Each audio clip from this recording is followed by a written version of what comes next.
Okay, guys. So I've been looking at VR systems. They all have their pros and cons, so I don't really know what to do. So I need you guys' advice. Maybe Stormkiller, if he's watching this, can give me some advice. So I've kind of eliminated everything down to either going real cheap and getting an old, basic HTC Vive, or going real expensive and getting the Valve Index, like the top of the line best you can get. But some of the disadvantages of the Valve Index and the high price kind of make me want to get the Vive, but I don't really want the Vive's controllers, even though they're really good at tracking. So here's what I figured out. I've done some basic research. First of all, let's look at my Steam VR performance test I ran. So I ran the test, and it's got me at the top of the thing at ready, which means I've got everything required. I mean, I would have it in the yellow because I've got Windows 7 still, and I've got an i5. I heard you need like an i7 quad core. Do I have quad cores? Yeah, I do have quad core. But another thing that this doesn't check is that a lot of them require DisplayPort instead of HDMI. And I don't know if my video card has DisplayPort, because you have to get the one that says VR ready on the box, right? I don't have my old box from my MSI 1070. But I think I would have to get a whole new PC build. Plus I'd need a better CPU, I would imagine, just to run VR. So that's going to be probably at minimum $600 or $800 for the PC. And then if I got the Vive for like, I don't know what you have to see. Here's the thing about the availability. If you get the Valve Index, new orders ship in 8 or more weeks. So you can't even get it for 2 months. And it's $1,000. And I'm thinking there's like some other accessories you would need. I'm not sure what they are, but I think like if you get the link cable. No, that's for the Oculus Quest. See, here's what everybody was telling me: you need to get the Oculus Quest because it's easy to set up and it's wireless. So you got different kinds of detection. You got the ones where you set up the posts. You have the lighthouses, and then you've got the kind that's inside out. So you got at least 3 to 6 cameras on the front, and you have IR infrared lights on your handles, and the cameras see those lights, and it tells you by using things in the room, like positioning of like stuff, where your hands are and where your head is. So that's good, except if you do like a gun move like this and your lights are in front of each other, then it doesn't see it. You lose tracking. If you go behind your head, you lose tracking because the cameras are all pointing front. Except the Oculus S, I think, maybe has a backward facing camera that can see behind the head. Or maybe that's the one that you can't see. I don't know. So those are all different. But the Oculus Quest, being completely wireless and everything, it really looked good. But then I got to looking at this comparison chart, and it shows that it doesn't even play like Steam games unless you have a USB-C cable, because it was made as a standalone VR set that uses like its own computer, which maybe that would be good. But there's a lot of games that I want to play, like Walking Dead, this game called Zero Caliber, and some other games. What's that one where you shoot a nuke? I don't know. There's a bunch of games that are on Steam, and if it's like a Type-C connector like I used to charge my phone with, those like, they come out really easy. I can't get that. But they pop out really easy. They barely like slide in there. They're not really connected like a USB is. So I'd worry about that coming loose. You also kind of need your computer to have a front-facing DisplayPort so that you're not like wasting cord length going around the back of your computer. And you'd have to pretty much rearrange your whole room and everything else to fit it. Like, I don't know, there's a lot of stuff to this.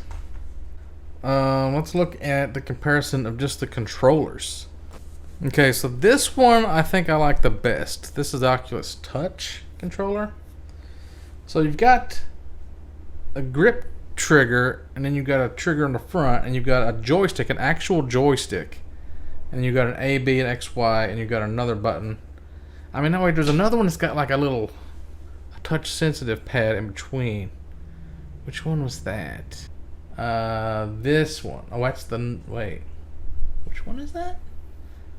This one's the Valve Index one, right? This one looks like it, but it's slightly different. Yeah, the Valve Index. I really like the controllers on the Valve Index because it's like knuckles. You don't even have to hold on to it. It grips onto your hand all the time, and it detects your finger movement. If you move your fingers in and out, it detects it in the game, which is good, but it's also, if you suck, it could be bad, which is good. Because say if you got a weapon in your hand and you let go of the controller to do something else, you drop your weapon because your fingers aren't holding it. Whereas you had a Vive controller, you'd hold on to the weapon, you drop the controller, you're still holding on to your weapon because the controller still got it. So it's more realistic, I think, which is good. Makes you have to like holster weapons and put things on your body or whatever. Seems better. But you got that touch sensitive like haptic feedback thing in there in the middle too. But the bad part about that is, if you're used to playing with the Vive, which I'm not used to anything yet, which is kind of good for me. If you're using like a sword or something and you're holding it like a stick, like the Vive controllers are, which is these ones, then everything is like straight out from your hand and it feels like it's straight from the handle. But if you're holding like knuckles like this, and the sword comes out kind of at a different angle than you're used to, so your swinging's going to be a little different. So there's certain games you can play with certain kinds of controllers, and certain games that you can play with certain kinds of controllers. It's kind of certain ones are just kind of like not good for certain games. So you kind of need both. And then there's also this system.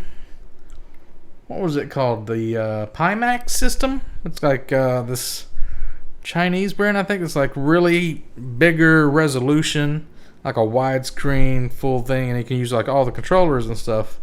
But it's like really shitty. It's like a modular thing. They don't really have good support and stuff for it. What's this got? A comparison of where the buttons go to a standard controller. Oh, that's pretty interesting. Yeah, so I really like the knuckles, even though they would be kind of off-putting in certain situations. I also like these ones. But everybody says the tracking is best on these ones. And I don't like that touch screen. I'd rather have like an actual joystick than the touch screen, because I hate swiping shit on like a phone and stuff. It's never good. But everybody says it's really good. I don't know, man. So the Vive, is it even available? Or does it even sell them anymore? Or do you have to get the Pro? Because the Pro is higher, and everybody says it's not worth the price for the upgrade because it's pretty much the same as the regular Vive. Or the Vive is even better. Like Linus Tech Tips, I've been watching him. He says he boxed it back up and he preferred his old Vive better than the new Vive. So then the Oculus S, it could be good, but there's also like the battery compartment slides off really easy.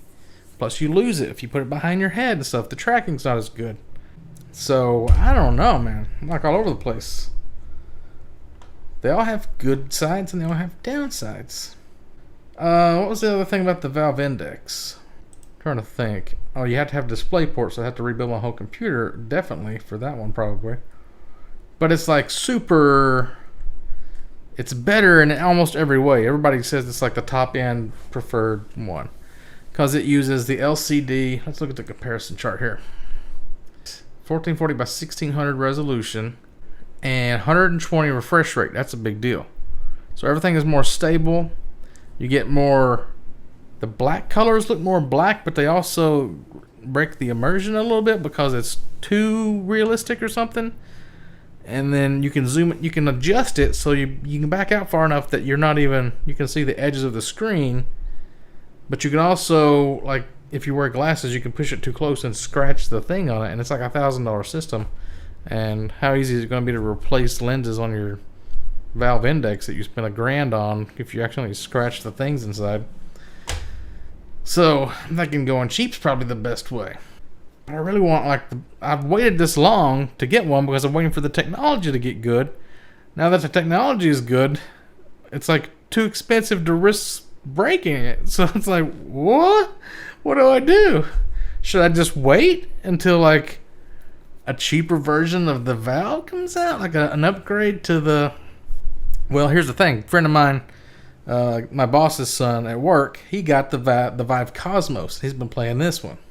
So, somebody was saying like it's not worth the price or something. A lot of these say like 90 FOV, and it's actually, oh, that's the hertz. The FOV says 110 on a lot of them, but I think it said 90 somewhere else, so I'm not sure what it actually is. So the Vive Pro, definitely not worth it. These over here, the Samsung Odyssey and the HP Reverb, I don't even know anything about those. The Rift S is a contender. The Quest pretty much is out because it's not really a Steam game system. It's like, it's kind of made as a standalone. Yeah, let's take it like that. Man, I need to shave. Let's keep it like this. Let's keep it like this. Plus my room isn't really set up good for VR. This room's kind of small. The living room would be the best, but then I'd have to rearrange my whole furniture setup. I don't know where I would even put my furniture. Plus, it's like the floor is kind of bad from where the dog pisses on the rug and it goes through the rug, and I need to replace the floor. If I'm running around and jumping under no shit, I don't want to like fall through into the basement. I don't think I would, but I probably need to get like a really expensive area rug in there at least. And then where's my dog gonna pee? If I go to work with a Valve Index and I leave a cord on the ground and my dog starts chewing on that, that's a lot of money to get chewed up by a dog. All these things you gotta like think about, dude. It's like so much shit. I don't even know what like persistence is. So the screen door effect is like you look at something too close, it kind of looks like a bunch of squares. The Valve Index doesn't use OLED, so it kind of eliminates that completely, which is like super good. But then it kind of also breaks immersion somehow. I don't know. Like where would I put? I don't know how the lighthouses work. If you have to have them in front of you, looking back at you, or like down at an angle, or if they could be like level with you, or behind you, or where they have to be. So let's see. The Cosmos uses the inside out. Lighthouse V1, V2, Vive. Yeah, Vive is Lighthouse. Valve Index is Lighthouse. The Oculus is all inside out. So that would be like, I think it would be good using the infrared lights. What was that game that used to have those? I think it was DayZ or the Arma 2 had like an infrared beacon you could like shoot, and then you could only see it if you had like a certain infrared kind of camera on a thing. So it's kind of like only the cameras on your headset can see the lights. But if you're playing games with guns like I like to play, is it going to be messed up when I'm trying to do reloads or something, like the hands in front of the other hand?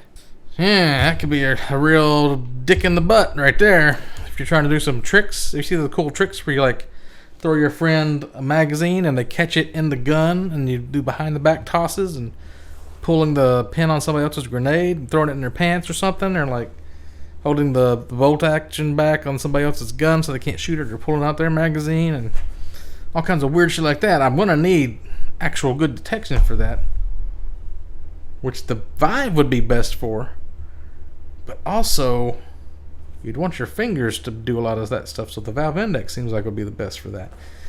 So I'm hung. Like, I don't know, like, what's the best system to get? They all have their ups and downs. I want to have maybe the Vive with the Valve controllers, but then I don't know.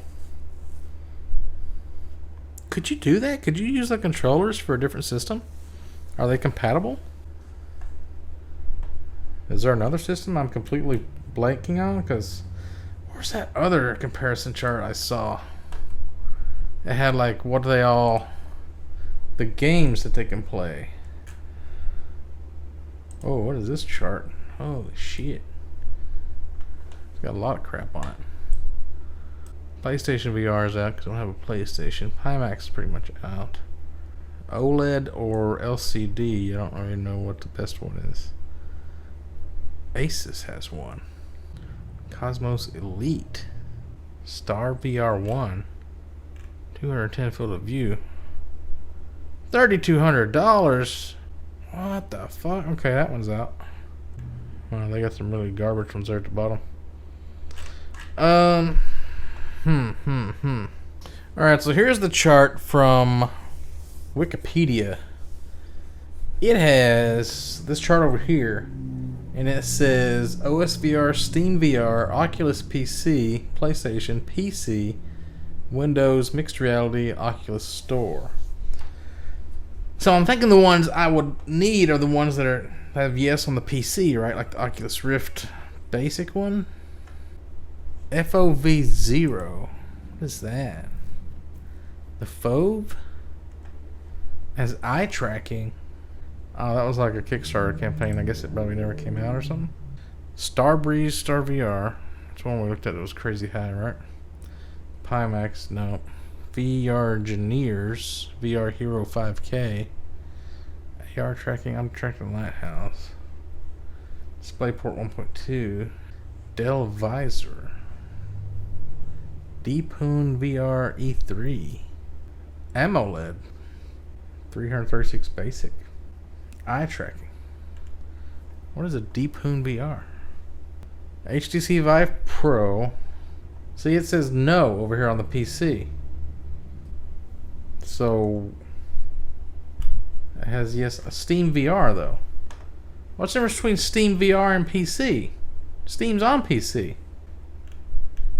Does that mean like if it's PC compatible, then you could like have torrented games that are compatible? You could download them? That's really what I want, because I don't want to pay a shitload of money for 40, 50 bucks a game every time I want to play a new game. Does Steam VR mean you have to have Steam to play the games? What does that mean? Oculus Rift S has PC and Steam VR. And Oculus PC. What's Oculus PC? What's the difference between PC and Oculus PC? What do these mean? This is one of my big questions. Like, what do these categories mean? And why does it say you can't do that? Like the Oculus Quest, where's it at? Here at the bottom. It has nothing on PC. It's got the Steam VR, though. And it's got Oculus Store. See, shit will get really expensive if you're, like, buying stuff on the Oculus Store, I imagine. I don't think it's going to be like a bunch of $5 games that you can play around with. Like one or two times and then never play it again. Like, the Walking Dead VR looks really good. Valve Index doesn't even say PC on it. Yeah, that's one of my big questions is what does that mean? This chart where it says PC. You can't click on it to see what the fuck it means. Tethered, it says act as a display device to another device like a PC. Does that mean it's tethered to a PC? It has to be tethered to a PC? So like, okay. So the Oculus Quest doesn't have to be tethered to a PC, but it has Steam VR Store. That's how you get the game, or you can use the Oculus Store. I think that's what that means. It means you have to be tethered to a PC. But the Valve Index has to be tethered to a PC, right? No? So it's like a wireless? What is it? Wireless 2, though. It's not like a standalone. Also, I've heard that it's kind of a little bit heavier and it kind of hurts your nose until you get used to it, maybe. Because you got the two different types. You got the ones that have like the straps, like 3 straps, right? Like a head strap and then a top strap. And then you got the ones that just kind of sit on your head, like the Valve Index. See how that sit? Well, that's got a strap on the top, but it's adjustable. But this whole big thing here on around the side is like, that's a big bar that has this big cushion in the back. You can also put an insert rubber cushion in there. And I think the speakers are supposed to be pretty good on it too. And it's got this thing in the front you can put new stuff in as they add stuff onto it. So I don't know, like this thing right here. You can put your candy bars in there, whatever it's for. Stuff that they invent later on. It seems like really good. But it's also a lot of money to tear up. So I'm scared. But, see, here's the deal. I didn't tell you guys about this. When I tore down that pole barn in my yard, apparently the old barn wood is worth something. People make rustic barn wood furniture out of it. And they pay hundreds of dollars for some wood. So I'm just like, I put a ad on Facebook. I'm going to try to sell mine for like $300 a truckload. Like whatever you can fit in a truck, $300. If I sell 2 truckloads, that's $600 right there. Then it'll only be like an extra $400 for the Valve Index. Or I could just pay for a straight up Vive, and I could just like experiment with the Vive and see if I actually want to actually spend a lot of money. Maybe I could resell the Vive later on. What's this Acer one? I need to look into that. That looks interesting. See, the VR gaming started out good, sort of. I mean, the games didn't look that great in the beginning. And then it kind of died off and nobody really talked about VR that much. But then now, this last year or two, it's starting to come back. It's kind of reviving. And now that everybody's like stuck at home with the coronavirus, I think VR is going to take off. Because everybody's getting all these like stimulus checks. And they want a way to like escape their reality. And they need to be able to like communicate with other people remotely. Which VR totally does. Maybe we're going to end up like Ready Player One.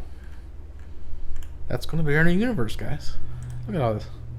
I definitely want something that's going to like be big enough to like go around my glasses and be comfortable. Which the index was like totally adjustable in a lot of different ways. But you pull it too close, you might smack your glasses. Tear up your thingies. It's a big choice. A lot of different options. Like, yeah, that's the controller right there that's got like this touch sensitive pad in the middle, joystick. That's my favorite controller right there. That's the wait, that's the Valve Index one? No, that can't be. Is that the Knuckles? Maybe it is. Yeah, I guess it is. Huh. I don't think I'd be scratching my the lenses with my glasses. I could be careful about that. I guess. I mean, don't people usually put it like as close to their face as they can so they can like completely get into the VR part of it? And plus, if you're nearsighted, would you even need good glasses? I guess you would. I don't know. Yeah, that's how you hold them. So, like, if you're holding a sword, does it come out like that? Or does it go out like this? I don't know. What do you guys think? I'm confused.